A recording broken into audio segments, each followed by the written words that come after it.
Hello po. Isang mapagpalang araw po sa bawat isa. Tingnan nyo naman po itong violet flowers na ito. Ang gaganda din po nila. O yan. Habang part pa din po ito ng pamamasyal namin ng aking alaga. Pamamasyal and flower hunting na din po talaga. Dahil sinasamantala na po ng ng nona. Tata po kasi ang tawag sa yaya dito. At habang nag-aalaga po ako sa aking alaga ay ito naman po at ako ay nagpo-flower hunt na nga din po. Hindi po pa ang gaganda nila. Ang gaganda. See flowers, and flowers pa more. Ayan.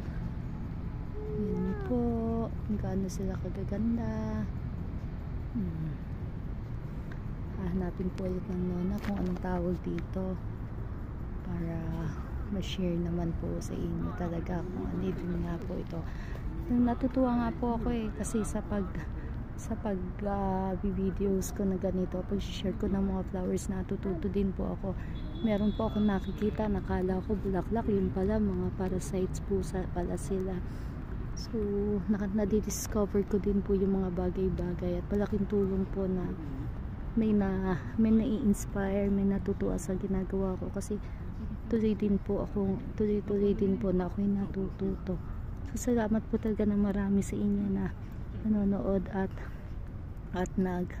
nagpa-follow sa akin, matyagang nanonood ng aking mga videos. Thank you so much po at appreciate po. Really appreciated much po. God bless po sa bawat isa.